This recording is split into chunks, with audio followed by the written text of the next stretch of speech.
Hello बच्चों, very good morning बेटा। आज हम बेटा अपनी नेक्स्ट वीडियो करेंगे जो कि है चैप्टर नंबर 6 की rules of debit and credit. Rules of debit and credit. Rules क्या है डेबिट एंड क्रेडिट के, उसकी बात करेंगे। और उसमें भी बेटा आज हम सीखने वाले हैं rules of debit and credit में कि टी शेप अकाउंटिंग कौन सी अकाउंटिंग बेटा, टी शेप अकाउंटिंग कौन सी होती है। अब आपके अकाउंट स्टार्ट हो गए। अभी तक आपने अकाउंटिंग क्वेश्चन तो करी है, लेकिन अब आपका टी शेप अकाउंट स्टार्ट होएगा। आज कौन सा अकाउंट बेटा? T shape. देखो जनरली सारे अकाउंट ही टी शेप होते हैं, लेकिन मैं आपसे पहले कुछ बात करना चाहूंगा बेटा। आपको याद है कि एसेट्स मॉडर्न अप्रोच के अकॉर्डिंग डेबिट होती है बढ़ने पे, घटने पे क्रेडिट होती है। एक्सपेंसेस का भी सेम रूल है बेटा, बढ़ने पे डेबिट, घटने पे क्रेडिट। जबकि तीनों बाकी लायबिलिटीज, कैपिटल एंड रिवेन्यू, इनका रूल अपोजिट है। ये बढ़ने पे क्रेडिट, घटने पे डेबिट। यानी कि बेटा अब हमें बनाना है T shape account. T shape account में होगा क्या? मान लो मैं टी शेप अकाउंट तो वैसे ये होता है, देखो ऐसा एक अकाउंट होता है। तो देखो इसमें टी शेप आ रही है, जैसे टी ऐसे होता है तो ऐसी एक शेप आ रही है इसमें बेटा। ऐसे बनाया जाता है, ऐसे लाइन खिंचती है। यहां पर लिखा जाता है बेटा पर्टिकुलर्स। अब आपको पर्टिकुलर्स ही लिखना है हर जगह, रुपीस, पर्टिकुलर्स, रुपीस। और ऊपर से ऐसे हो जाएगा बंद। यहां होती है डेबिट साइड, यहां होती है बेटा क्रेडिट साइड। ठीक है, वो पेन ब्रेक हो गया था इस वजह से मैंने। तो बेटा एक होती है डेबिट साइड, एक होती है क्रेडिट साइड, और ये होता है आपका टी शेप अकाउंट। बनता कैसे, होता कैसे, उसकी तो हम बात करेंगे। जैसे मान लो अब हमारे पास एक एसेट है। देखो हमने क्या सीखा है, एसेट बढ़ने पे होती है डेबिट, घटने पे होती है क्रेडिट। हाँ कि ना? बिल्कुल सही बात है कि भाई एसेट्स बढ़ने पे डेबिट होती है, घटने पे क्रेडिट होती हैं। तो बेटा कब कब एसेट्स बढ़ती है? देखो हम आज एसेट्स का ही सीख रहे हैं। जैसे सपोज करो सबसे पहले तो एसेट्स कब कब बढ़ती है बेटा? एसेट्स बढ़ती है बेटा जब हम उसे खरीदते हैं, परचेस करते हैं। कम कब होती है बेटा? जब हम उसे बेच देते हैं या कबाड़े में दे देते हैं या उस पर डेप्रिसिएशन लगा देते हैं। डेप्रिसिएशन मतलब उसकी वैल्यू कम होती है ना साल दर साल। मैंने आपको बताया था डेप्रिसिएशन का मतलब होता है बेटा जब हम किसी चीज को यूज करते रहते हैं तो साल दर साल, ईयर बाय ईयर, उसकी जो वैल्यूएशन है बेटा वो कम होती चली जाती है। क्या होती चली जाती है बेटा? कम होती चली जाती है। तो ये होता है बेटा टी शेप अकाउंट। कौन सा होता है बेटा? टी शेप अकाउंट होता है।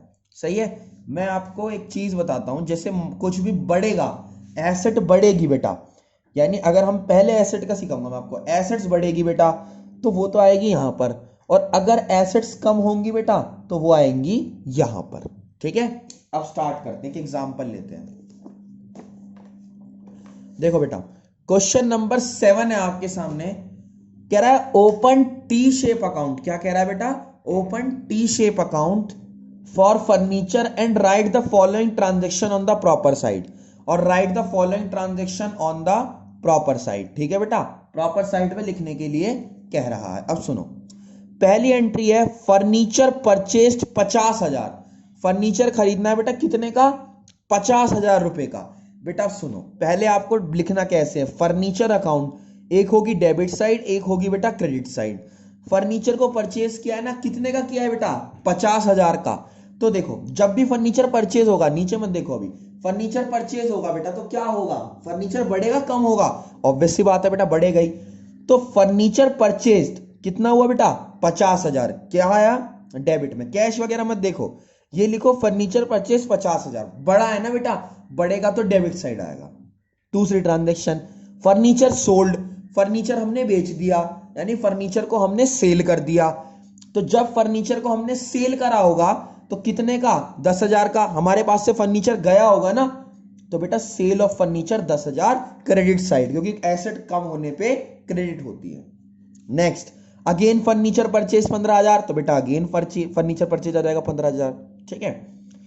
कह रहा old furniture discarded. Old furniture discarded का मतलब पुराना जो फर्नीचर था उसे डिस्कार्ड कर दिया, उसे मतलब कि बेकार था वो, उसे हटा दिया। तो हटा दिया तो फर्नीचर डिस्कार्डेड 5,000 आ गया बेटा। खत्म होने हुआ होगा ना जब हमने हटाया है तो। नेक्स्ट है depreciation on furniture. Depreciation on furniture होता है साल दर साल जब उसकी वैल्यू, ईयर बाय ईयर उसकी वैल्यू कम होती है, मैंने आपको अभी बताया। तो इसमें क्या करेंगे बेटा, डेप्रिसिएशन ऑन फर्नीचर 3000 है ना, तो फर्नीचर आ जाएगा 3000 इस साइड। अब सुनो, आपको ये देखना है कि डेबिट का टोटल ज्यादा है या क्रेडिट का टोटल ज्यादा। अभी नई चीज सिखा रहा हूं आपको। क्या करना है बेटा, आपको ये देखना है कि डेबिट का टोटल ज्यादा है या क्रेडिट का ज्यादा है। ऑब्वियसली बेटा डेबिट का ज्यादा है, 50 और 15। तो होता क्या है, आपको ऐसे नीचे तो डबल लाइन मारनी है, ऊपर सिंगल लाइन, और टोटल जिस साइड का ज्यादा होगा उसी साइड का दोनों साइड लिखना है। लिख दिया। अब देखो इधर के टोटल में से यानी 65,000 में से ये सब माइनस कर दो। 10, 5 और 47 को मत देखो अभी, 10, 5 और 3 जितनी ट्रांजेक्शन थी बेटा वो माइनस कर दो। जो बचेगा बेटा उसे हम बोलते हैं बैलेंस। क्या बोलते हैं बेटा, बैलेंस बोलते हैं। तो आई होप आपको ये वाला अकाउंट समझ में आ गया होगा। ठीक है बेटा, आगे बढ़ रहे हैं। अब आपको एक क्वेश्चन मैं और करके दिखाता हूं। जैसे मान लो बेटा टी शेप अकाउंट बनाना है, इसका मशीनरी वाले का। किसका बनाना है बेटा, मशीनरी का। तो टी शेप का फॉर्मेट, पहले ऊपर लिखो मशीनरी अकाउंट। क्या लिखो बेटा, मशीनरी अकाउंट।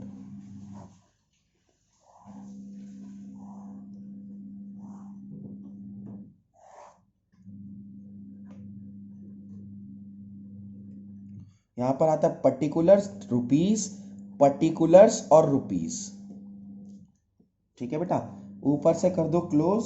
ये होती है डेबिट साइड। ये तो बेटा मैंने थोड़ा हाथ से बनाया इसलिए ऐसे हो रहा है, क्रेडिट साइड। ठीक है, अब स्टार्ट करते हैं। सुनो, मशीनरी परचेज्ड। मशीनरी है क्या पहले बताओ। मशीनरी बेटा एक एसेट होती है, तो मशीनरी करी है परचेज। क्या करिए बेटा, मशीनरी करी गई है परचेज। तो सिंपल सी बात है, जब मशीनरी खरीदी गई होगी तो मशीनरी बढ़ेगी, तो लिखो डेबिट साइड, क्योंकि एसेट का बढ़ना कहां आता है, डेबिट साइड। मशीनरी परचेज्ड कितनी है बेटा, 40,000 रुपए। Next, machinery sold. मशीनरी बेची गई है, इसका मतलब क्या है बेटा, मशीनरी कम हो गई होगी, तो वो लिखो क्रेडिट साइड, क्योंकि एसेट का कम होना क्रेडिट साइड आता है। मशीनरी सोल्ड कितनी, 10,000। कह रहा है मशीनरी परचेस्ड अगेन 8,000, तो बेटा फिर से मशीनरी बढ़ गई होगी 8,000। आगे सुनो, कह रहा मशीनरी डिस्कार्डेड 14,000। डिस्कार्डेड मतलब निकाल दी, हमने फर्नीचर वाले क्वेश्चन में भी देखा था। तो क्या करेंगे बेटा, मशीनरी डिस्कार्डेड। ठीक है बेटा, मैंने आपको आज पहली बार एग्जांपल इसलिए पहले कराया क्योंकि बेटा उसमें आपको फॉर्मेट सिखा दिया। मशीनरी डिस्कार्डेड कितना बेटा, 14,000 रुपए। लास्ट, मशीन पे लगा डेप। क्या लगा है मशीन पे, डेप। तो डेप लगने से मशीन की वैल्यू तो कम होती है बेटा, तो डेप ऑन मशीनरी कितना है बेटा, 1,000। तो वो आ गया इधर की साइड। ठीक है बेटा, इसको कर लो क्लोज, दोनों साइड कर लो बंद। देखो डबल लाइन आती है नीचे, और फिर क्लोज कर दो। देखो किस साइड का टोटल ज्यादा है, इधर का ही ज्यादा है। 40 एंड 8 कितने हो गए, 48,000। 48 में से गए बेटा आपके 10, 20 और 24 हो जाएंगे 25। तो 48,000 रुपए में से 25,000 रुपए, 48,000 में से 25 गए, तो बैलेंस कितना बचा बेटा, बैलेंस बचा आपका 23,000 रुपए। और यही आंसर है बेटा आपका। तो हमने आज एक तरह का टी शेप अकाउंट सीख लिया बेटा। नेक्स्ट क्लास में हम टी शेप को खत्म कर देंगे और फिर हम अपने नेक्स्ट चैप्टर पे आएंगे। आप इस चैप्टर को अच्छे से कर लो बेटा। Thank you so much, bye bye.